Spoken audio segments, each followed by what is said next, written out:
Bonjour à tous, sujet important, peut-on établir un lien entre les violences faites aux animaux et celles au sein de la famille? On avait déjà fait une première petite amorce sur le sujet dans la vidéo que je vous mets juste ici si vous ne l'avez pas vue. Encore méconnu en France, un concept a pour ambition d'accompagner les vétérinaires afin de détecter les violences domestiques. On en parle. Je m'excuse d'avance, il va y avoir beaucoup de termes anglais et vous connaissez mon accent. Bref. Indispensable pour soigner et suivre la santé des animaux, les vétérinaires peuvent aussi être des vigies du bien-être humain, plus précisément en cas de violence intrafamiliale. C'est le concept du lien, link en anglais, l'idée que les actes de violence interpersonnelle sont fréquemment précédés ou accompagnés d'actes de cruauté envers les animaux, selon l'auteur Phil Arkow dans sa préface de l'ouvrage Animal Cruelty, Antisocial Behavior and Aggression, More Than a Link, de la professeure en psychologie Eleonora Gullon. Phil Arkow est le coordinateur de la National Link Coalition dont les travaux essaiment un peu partout dans le monde, y compris en France. Ce lien, donc le link dont on parlait tout à l'heure, est observé depuis une quarantaine d'années par de nombreuses personnes travaillant au contact des animaux et des humains. Vétérinaires, médecins, travailleurs sociaux, psychologues, juristes, mais aussi sociologues et criminologues. Une donnée non négligeable dans notre pays dont la moitié des foyers possèdent au moins un animal de compagnie. Aux États-Unis, le link est désormais bien connu et identifié par de nombreuses collectivités qui apprennent à leur personnel à identifier les signes de maltraitance animale comme indicateur possible d'autres comportements agressifs, indique Phil Arkow. Depuis 2015, la police américaine collecte des données sur les actes de cruauté envers les animaux domestiques, qui sont ensuite mis en relation avec des violences familiales ou des homicides, écrit le professeur grenoblois de psychologie sociale Laurent Bègue-Sankland dans un article pour The Conservation. Le link est bien moins connu en France, mais des vétérinaires bien entourés travaillent à le faire connaître. Oui, de toute façon, généralement, il y a un lien. Quand on est violent au sein de son foyer, les animaux prennent systématiquement. Il y a plein de liens comme ça, de gens en fait qui s'en prennent aux animaux de la maison quand ils ne peuvent plus s'en prendre à l'autre, ou bien aussi par domination psychologique. C'est-à-dire que par exemple, une femme ou un homme qui vont être battus, ou un enfant qui va être battu au sein du foyer, a toujours très peur que le bourreau s'en prenne à leur chien, à leur chat, etc. Et donc c'est très facile pour le bourreau d'aller les tuer un peu plus psychologiquement, justement en s'en prenant eh bien, tout simplement à leurs animaux. Tabasser un chien, c'est une façon de montrer qui est le patron. Anne-Claire Gagnon est vétérinaire, autrice et cofondatrice en 2018 de l'Association contre la maltraitance animale et humaine, AMA, qui œuvre à visibiliser la mécanique du lien. Elle a aussi été formée à la psychologie par la professeure Mireille Cyr afin d'apprendre à recueillir la parole de façon efficace. Au moment où le sénateur Arnaud Bazin, élu Les Républicains et aussi vétérinaire, nous a contactés, notre association AMA a fait un projet de colloque. Cela nous a donné l'opportunité de pouvoir proposer des intervenants pour un événement de plus grande ampleur, de rencontrer de nouveaux interlocuteurs comme le pôle juridique de Toulouse ou l'association Fédération nationale Solidarité Femmes en charge du 39-19. Le pôle juridique de Toulouse, alors c'est terrible parce que j'avais fait une vidéo entière sur le sujet que je n'ai jamais sortie parce que en fait, eh bien, l'actualité allant vite, je n'ai pas eu le temps de la sortir. J'en suis désolée, mais il faudra qu'on en parle. Le 17 mars 2023 à Paris, le colloque pluridisciplinaire Une seule violence a permis à Anne-Claire Gagnon de présenter ses travaux ainsi que ceux d'autres spécialistes explorant la corrélation entre la violence sur les êtres humains vulnérables et celle sur les animaux. Le tout sous le parrainage d'Arnaud Bazin, un des artisans de la loi du 30 novembre 2021, visant à lutter contre la maltraitance animale et conforter le lien entre les animaux et les hommes, et du député européen François-Xavier Bellamy, qui fait partie aussi des Républicains. Le risque de féminicide, finalement, était beaucoup plus important quand il y avait des actes graves et de cruauté qui étaient faits sur les animaux. Donc ça fait partie des choses qu'elle va rajouter sur la ligne du 39-19. Et ça, je trouve c'est extrêmement positif. Et ça renforce que, Jean-Paul, et ce que vous avez dit tous autant dans la journée, que l'animal et les violences qui lui sont faites servent de sentinelle et sont un révélateur. Anne-Claire Gagnon explique le retard français sur la considération du lien par la persistance de nombreuses frontières entre le monde de la santé humaine, celui de la justice et le monde vétérinaire. Elle s'applique à les faire tomber avec d'autres vétérinaires depuis 2011. Lorsque nous disons que quand un animal est maltraité au sein du foyer, un enfant et sa mère sont en danger, et réciproquement, nous lisons sur le visage de certains professionnels de santé ou même de législateurs l'incrédulité, voire l'inconfort, car ils sont dubitatifs et même choqués qu'un animal puisse se permettre de sauver des vies humaines au sein d'un foyer, alors que c'est une réalité. Et oui. Il fallait questionner systématiquement et rechercher la maltraitance, parce que parfois la déclaration ne va pas être faite comme ça spontanément. Donc ce questionnement systématique des médecins, mais aussi de l'ensemble des professions de santé, est important, et d'introduire la question de l'animal pour tout le monde. Vous avez tous été d'accord sur la table ronde. Est-ce qu'il y a un animal à la maison? Et c'est peut-être aussi une question, nous, à se poser dans les cliniques vétérinaires, dans le questionnement systématique. Il y a un enfant aussi à la maison? Évidemment, hein, c'est ce qu'on disait tout à l'heure, c'est tout un système. Un bourreau s'en prend à une personne qui est vulnérable ou qui l'a rendue vulnérable, parce qu'on peut être une femme forte ou un homme fort et se retrouver un jour sous l'emprise de son conjoint. Les enfants, eux, sont vulnérables et les animaux le sont aussi. Et donc, c'est très facile pour eux, comme on disait tout à l'heure, de s'en prendre à ces personnes-là. Une réalité également observée par l'anthropologue Dorothée Ducy, autrice de Le berceau des dominations, une enquête sur l'inceste parue en 2013, puis rééditée en 2021. Elle y raconte l'histoire d'une femme violée par son père durant son enfance. Lors d'un repas, il éventre le chien de la famille sur la table, prétextant ne pas avoir été entendu quand il demandait du pain. Dans un entretien pour le mensuel CQFD de juin 2021, Dorothée Ducy développe. On peut aussi instaurer un climat de crainte généralisé, par exemple en massacrant les animaux domestiques. Tabasser un chien, tuer des chats de façon atrocement cruelle, c'est une façon de montrer qui est le patron.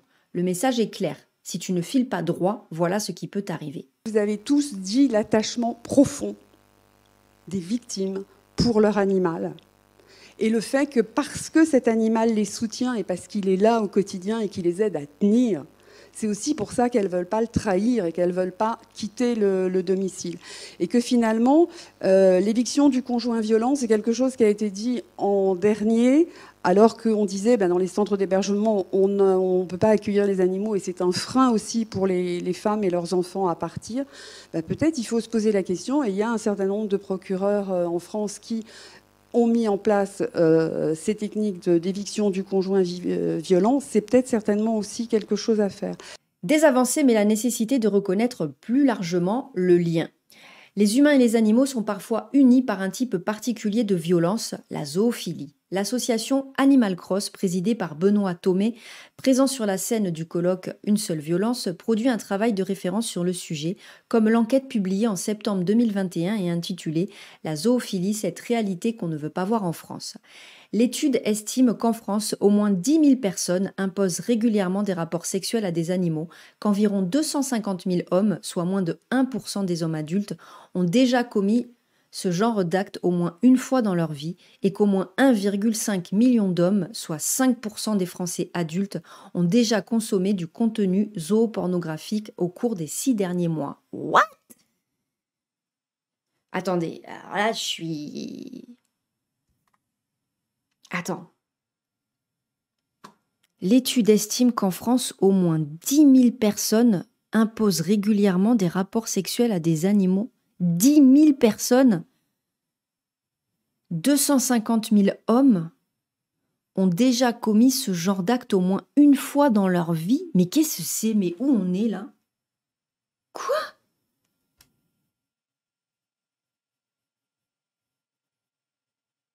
Et 1,5 million d'hommes ont déjà consommé du contenu zoopornographique au cours des 6 derniers mois. Ah putain, ce paragraphe, des chiffres glaçants, ouais, et probablement sous-évalués. Bah oui, sous-évalués parce que...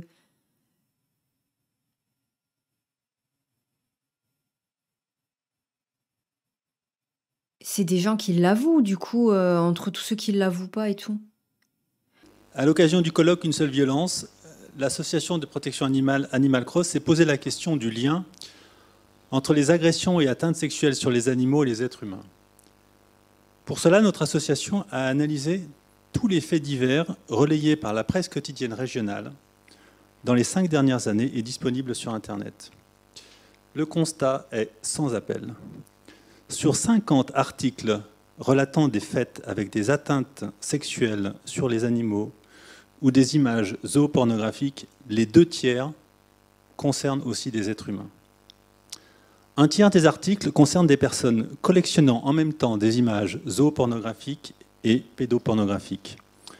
1/3 concerne essentiellement des atteintes et agressions sexuelles sur les animaux et sur les êtres humains. Le tiers restant concerne des faits de zoophilie pure, majoritairement des chiens, mais aussi des équidés, chèvres, poules, violés ou agressés sexuellement.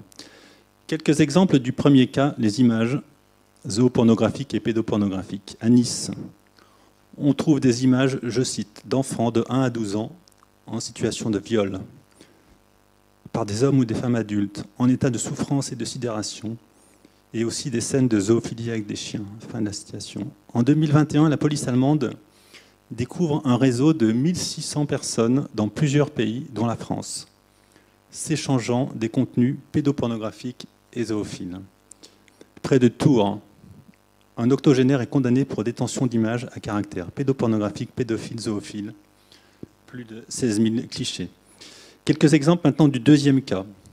Des agressions et atteintes sexuelles sur les animaux et les êtres humains. Dans le Morbihan, un ex-gardien de prison est jugé pour viol, car il a forcé des relations sexuelles entre sa compagne et leur chien. À La Réunion, le beau-frère d'une fillette, déjà sanctionné pour une agression sexuelle, abusait régulièrement la fillette en l'absence de ses parents. Il avait aussi violé des poules. En Vendée, un homme viole son bébé de 15 jours et on retrouve 50 000 images pédopornographiques ou zoophiles chez lui. À Grenoble, un homme a reconnu des faits de viol par concubin, cruauté envers les animaux, actes de zoophilie, détention d'images pédopornographiques. Animal Cross est partie civile dans le procès qui va se tenir dans les mois à venir. Un sexagénaire des Vosges, en 2022, est jugé pour des sévices sexuels sur ses poules. Il est passionné par ses poules, c'est l'article du journal, au point de, je cite, leur faire l'amour avec tendresse. On découvre chez lui des images et des vidéos pédopornographiques, dans l'heure en 2019. 3 personnes sont poursuivies pour zoophilie et viol. Le chien était menotté par les pattes arrière et sa queue était relevée par du scotch. Les faits sont survenus dans le cadre de, entre guillemets, partouze. Certains et certaines des mises en examen ayant aussi été des victimes dans un milieu social extrêmement carencé. Les 50 faits divers découverts dans la presse ne doivent pas nous laisser l'impression qu'il s'agit de la totalité des cas existants.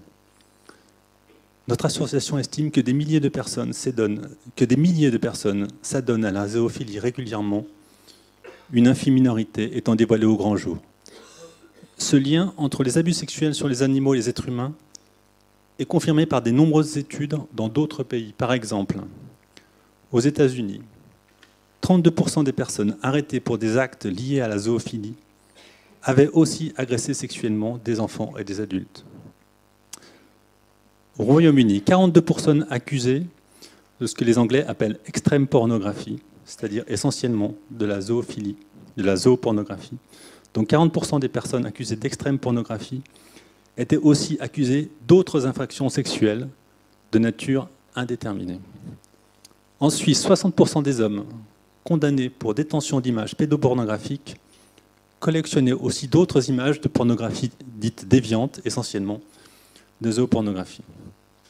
Donc en conclusion, notre association appelle les autorités à mieux comprendre cette pratique zoophile, et surtout à rechercher beaucoup plus activement les pratiquants zoophiles, en particulier ce qui n'est pas fait, et absolument pas fait, sur Internet et les réseaux sociaux, et permettre les signalements sur la plateforme Pharos, dans l'intérêt des animaux, mais aussi potentiellement des êtres humains.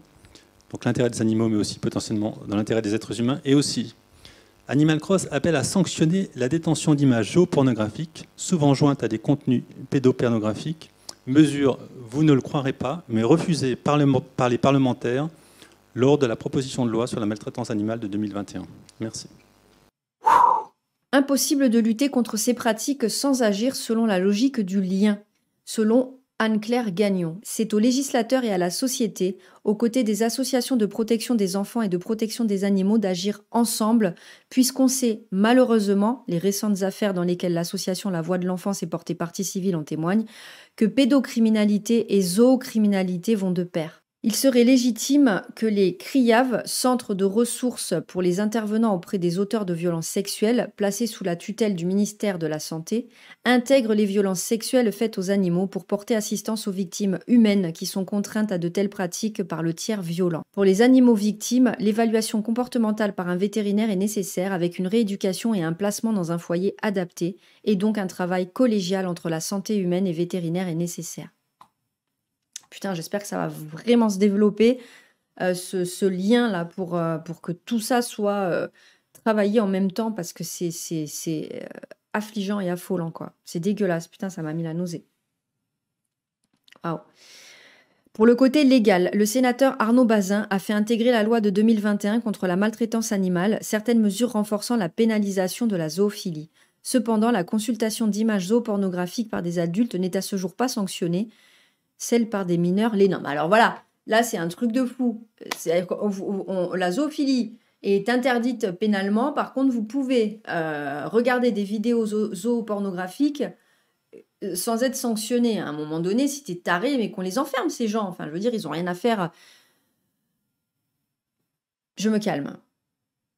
Le code pénal permet désormais de lever le secret professionnel des vétérinaires auprès du procureur de la République. Les signalements sont directement faits auprès de la Direction départementale de la protection des populations, DDPP, conformément à l'article L1 du Code rural de la pêche maritime ou du procureur, article L1 du Code pénal. Dans tous vos témoignages, ce que j'ai retenu aussi, c'est que l'État se repose beaucoup sur les associations. S'il n'y avait pas, pour récupérer les animaux maltraités, pour récupérer en milieu rural, voilà, mais comment ça fonctionnerait? Donc on fonctionne sur de la bonne volonté, mais après il y a une inertie du système qui est quand même lourde et qui peut décourager un certain nombre de bonnes volontés. Le 28 octobre 2022, le ministre de l'Intérieur, Gérald Darmanin, a annoncé la création d'une division de policiers et gendarmes spécialisés dans les enquêtes contre la maltraitance animale. Une bonne décision, mais qui impose plus que jamais une reconnaissance du lien par toute la société. Article incroyable sur Slate. D'ailleurs, je vous invite vraiment à aller sur Slate FR parce qu'ils sont vraiment, c'est vraiment bien. C'est un article récent du 23 juin, donc hier. Voilà. Que dire? Effectivement, oui, il y a un lien clair entre, effectivement, les coups portés les coups, la violence intrafamiliale et les animaux de la maison qui prennent aussi des coups, évidemment. Et là, du coup, je vois effectivement qu'il y a un lien aussi entre la pédocriminalité et la zoophilie. Donc oui, effectivement, il faut que tous ces acteurs, que ce soit pour l'être humain, que ce soit pour les animaux, pour la justice, etc., collaborent et travaillent ensemble. C'est très bien si effectivement les vétérinaires peuvent être formés à ça. Ce serait fantastique. Et je vous dis, il y a même des vétérinaires qui ont encore du mal à faire appel à des enquêteurs lorsqu'ils voient des maltraitances animales parce qu'ils savent que ça va venir d'eux, etc. Alors que moi, ça me semble en fait logique. Donc voilà. Bon, eh bien, ouais, on se fait une petite semaine costaud là. Je vous souhaite une bonne journée. Réfléchissons à tout ça. Parlons-en à nos vétérinaires, pourquoi pas. Ça peut être intéressant, justement, de voir leur point de vue, leur positionnement là-dessus. Leur demander s'ils sont au courant de ce lien, avec un L majuscule, qui est en train de se mettre en place. Prenez soin de vous, de vos poilus. Passez une excellente semaine. Et je vous dis à très bientôt. Ciao, ciao. Putain de merde. Ça m'a buté là. Oh la vache. Je suis égarée. Je savais pas que les chiffres c'était un truc aussi